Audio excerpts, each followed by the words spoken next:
धर्म प्रेमी बंधुओं, आप सभी को जय जिनेंद्र। मेरे इस चैनल में आपका स्वागत है।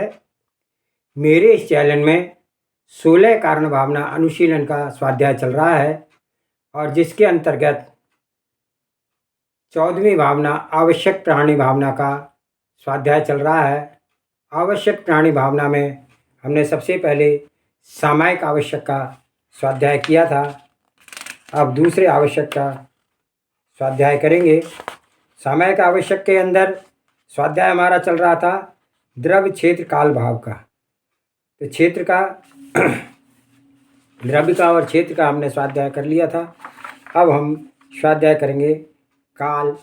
समाग के समय कौन सा काल होना चाहिए, कैसा क्षेत्र होना चाहिए हमने जान लिया, क्या द्रव्य होना चाहिए वो हमने जान लिया। अब सोचें कौन सा काल होने किस समय में समायिक करनी चाहिए। इसको जानने के लिए सर्वप्रथम पहले मंगलाचरण करते हैं। तुभ्यं नमस्ति भुवनाथिहराय नाथ, तुभ्यं नमः क्षितितलामलभूषणाय, तुभ्यं नमस्ति जगते परमेश्वराय, तुभ्यं नमो जिह्वबोधदिशोषणाय। मंगलम भगवान वीरो मंगलम गौतमो मणि, मंगलम कुंद कुंदाद्योति जैन धर्मोस्तु मंगलम। सर्वमंगल मांगल्यम सर्वकल्याणकारकम प्रधानम सर्वधर्मानां जैनम जयतु शासनम, जैनम जयतु शासनम। सर्वे श्रोता सावधानतः शृण्वन्तु। काल सामायिक के नियत काल में सामायिक करनी चाहिए। सामायिक का काल अतिक्रमण न करें। जो काल सुयोग काल में किया जाता है, जो कार्य श्रोयिक काल में किया जाता है, वह श्रेष्ठ और फलवान होता है। योग काल के बीच ही सुफल ध्यान प्रदान करता है। इसी प्रकार आगम वर्णित काल में सामायिक विशेष बलवान होती है। तीनों ही संध्याओं में सामायिक काल का है।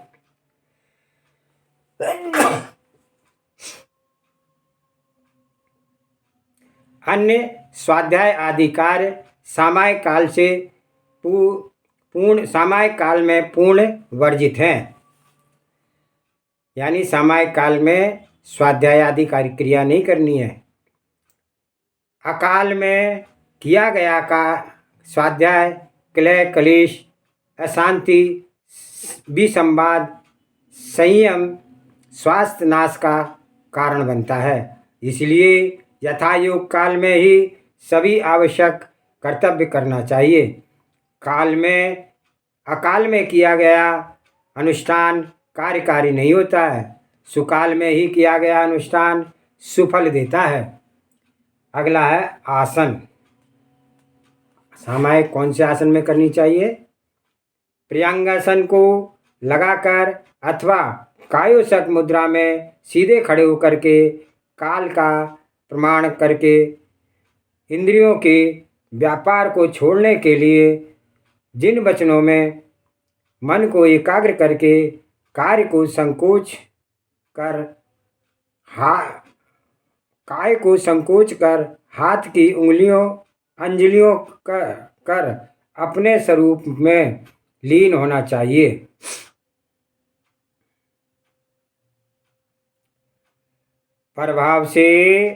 प्रभावों से भिन्नत्व का ध्यान करके सामायिक की वृद्धि करनी चाहिए। सामायिक में हाँ हाँ ही हु ना करें। स्थान को परिवर्तन ना करें।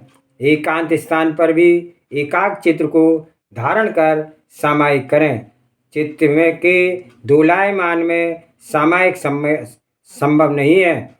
किसी भी निमित्त से परिणाम अशांत हो गए तो सर्वप्रथम उन्हें शांत करना चाहिए। आत्मसिद्धि हेतु सामायिक है। सामायिक की सिद्धि का भाव विशुद्धि है। स्वयं परिणामों की निर्मलता को जीवित रखना चाहते हैं तो संसार की चिंताओं की उपेक्षा करना सीखो। प्रभावों की उपेक्षा किए बिना सामायिक संभव नहीं है। जो जीव सामायिक संयम को प्राप्त कर सिद्ध हुए हैं, वे सब पर भावों से उपेक्षा करके ही सिद्ध हुए हैं। बिना पर पदार्थों की उपेक्षा के निर्वाण श्री उपलब्ध नहीं होगी। जिन्होंने परभाव की अपेक्षा की, उनके सामायिक संयम का अभाव हो गया। त्रिकाल त्रिभुवन में परमानंद कंद ज्ञान घन परमात्मा पद को साधना कोई है तो वह एकमात्र सामायिक है। सामायिक संयम है।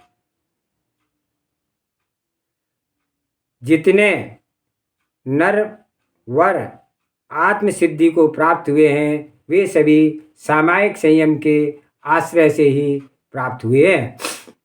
जीवन अनेक विषमताओं का घर है, वे सभी कभी भी समाप्त नहीं होंगी। उन विषमताओं को समता धारण करके, उन विषमताओं में समता धारण करना ही स्वयं पुरुषार्थ है। विषमताओं की उपेक्षा कर देना साधु पुरुषों का प्रचंड प्रबल पुरुषार्थ है। उपादान की शक्ति का परिचय देना ही विषमताओं की समता धारण करना है। सम अर्थात किसी का समान रूप से, सम अर्थात सभी का समान रूप से, अय अर्थात सर्ग अथवा पुण्य, उसे समया कहते हैं। सर्ग अथवा पुण्य उसे समाय कहते हैं।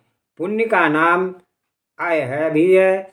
अतः पुण्य के पर्यायवाची शब्द से सम यह सामाय बना है। उसमें जो होवे सो सामायिक है। वहाँ समाय के ईकरण प्रत्यय हो करके बना है, अर्थात वही पुण्य प्रयोजन जिसका अथवा तेन दिव्यति उस समय में शोभित होता है, उस अर्थ में भी ईकरण प्रत्यय हो गया, अथवा तेन दिव्यते उस समय में शोभित होता है, इस अर्थ में भी ईकरण प्रत्यय हो गया है। अथवा जो समय में हो, प्रथम सामायिक आवश्यक कहते हैं। समभाव से निज आत्मा के अभिमुख होना सामायिक है। एकीभूत आत्मा द्रव्य में होना राग द्वेष रहित परिणामों से तत्वज्ञानियों ने उसे सामायिक कहा है। यह सामायिक आवश्यक 6 प्रकार का है। जो वश्य नहीं है उसे अवश्य कहा है, और उस वश्य की मुनि क्रिया को अवश्य जानना चाहिए, आवश्यक जानना चाहिए। युक्ति और उपाय एक है। इस प्रकार संपूर्ण उपाय को निर्युक्ति कहते हैं। जो पाप आदि वश्य नहीं है वे अवश्य हैं। जो इंद्रिय कषाय, नो कषाय, राग दोष आदि के द्वारा आत्मीय वशीभूत नहीं किए गए हैं, अर्थात जिस समय इन इंद्रिय कषाय आदि को अपने वश में नहीं किया गया, उस समय वे मुनि अवश्य होने चाहिए, अवश्य कहलाते हैं। और उनका जो कर्म अर्थात आचरण है वह आवश्यक कहलाता है, ऐसा जानना चाहिए। युक्ति और उपाय से पर्यायवाची है। उसे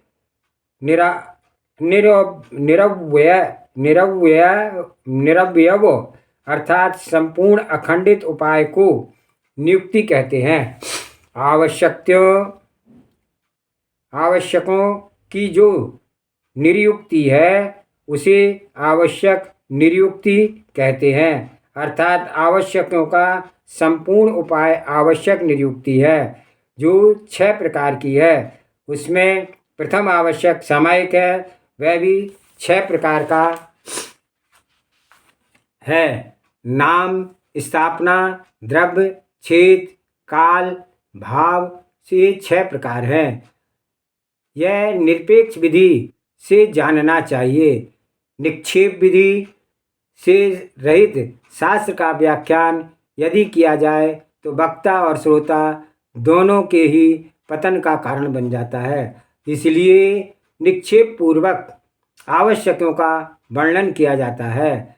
पदार्थों को जानने के उपाय में निक्षेप भी एक ऐसा विशिष्ट उपाय है, इसलिए मुमुक्षुओं को निक्षेप विधि से तत्वों को जानना चाहिए। आगम विहित विधि से जो आगम को जानता है वही श्रेष्ठ कुशल आगम ज्ञाता होता है। जो आगम विहित विधि को परिहार करता है वह आगम पतित संसार भ्रमण का कारण मिथ्यात्व में पतित होकर के दीर्घ संसार में नाना प्रकार की क्योनियों में महादुख को प्राप्त होता है। पहला सामायिक के 6 भेद हैं। पहला है नाम सामायिक।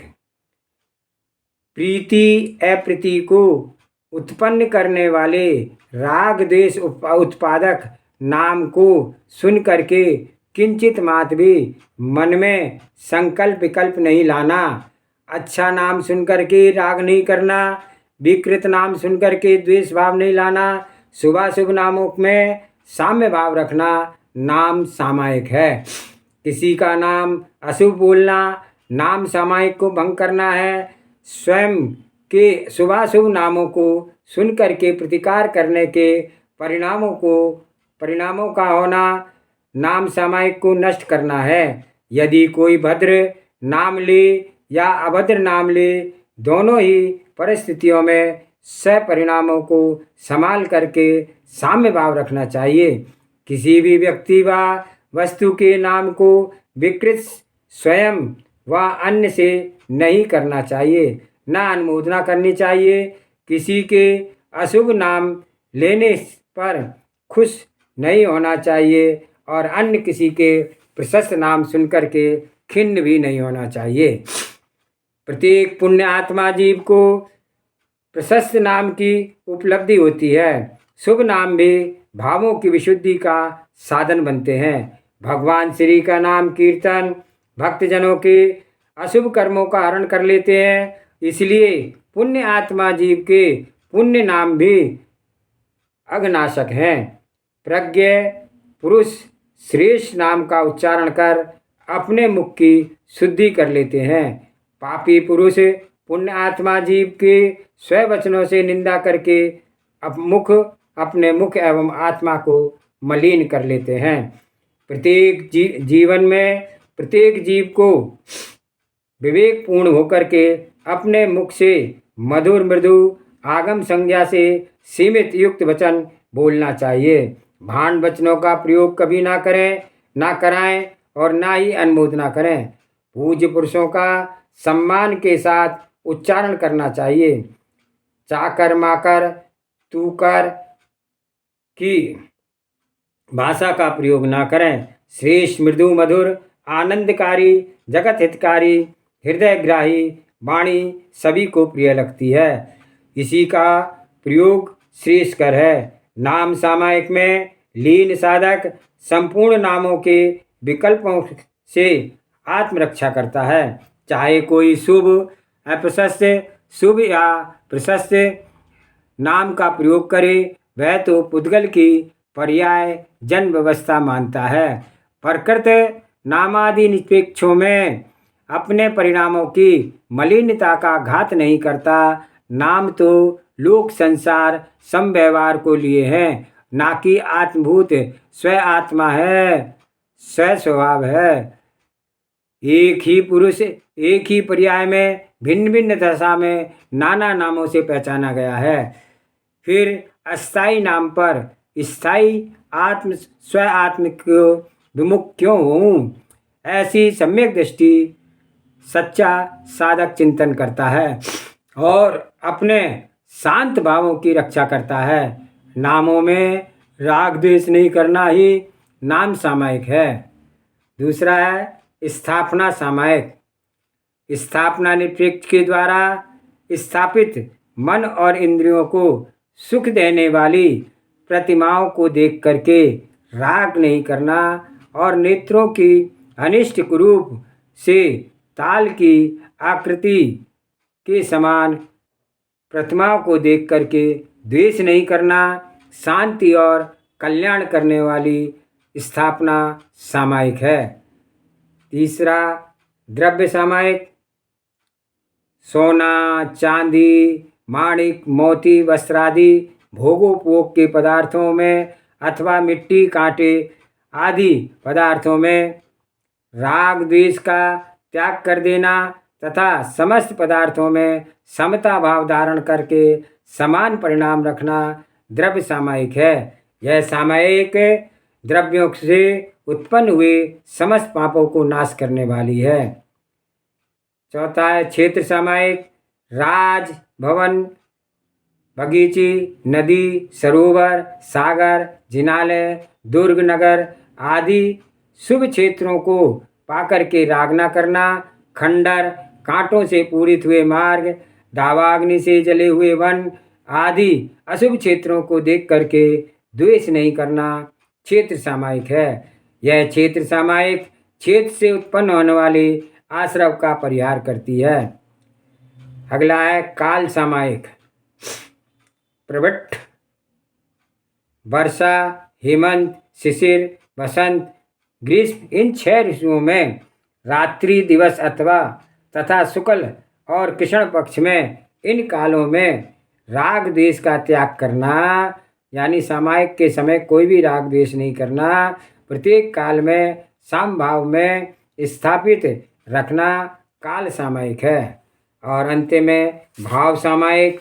संपूर्ण जड़ द्रव्य चैतन्य द्रव्यों के प्रति राग द्वेष भावों का अभाव करना भाव सामायिक है तथा मैत्री, प्रमोद, कारुण्य, माध्यस्थ्य भावपूर्ण प्राणी मात्र के प्रति राग द्वेष बुद्धि का त्याग करना, स्वयं परिणामों की विशुद्धि की प्रति क्षण वर्धमान करना, चित्त में क्लेश भावों का पूर्ण अभाव करना, अपूर्ण प्रभावों के साक्षी भाव ज्ञायक भाव से देखना एवं जानना, परम माध्यस्थ भाव में लीन हो जाना भाव सामायिक है। ये भाव सामायिक ही जीवन को साक्षात सिद्धि प्रदायक है। शेष संपूर्ण सामायिक भाव सामायिक की साधना है। मूल साध्य सिद्धि का साधन तो भाव सामायिक ही जानो। इसलिए प्रत्येक भब्बर मुमुक्ष जीव का श्रेष्ठ धर्म है कि अपनी भाव सामायिक की रक्षा करे। वीतराग मुनिराज का सामायिक संयम है।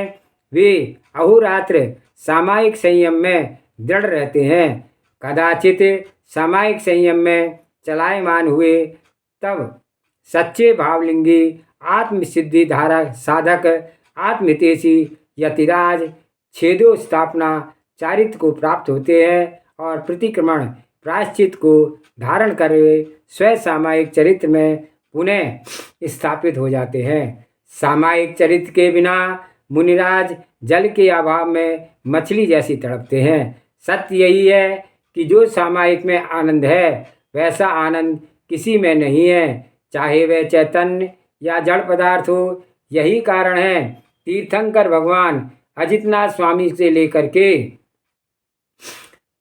भगवान पार्श्वनाथ स्वामी तक 22 तीर्थंकर भगवंतों ने अपने शिष्यों को सामायिक संयम मात्र का ही उपदेश दिया था।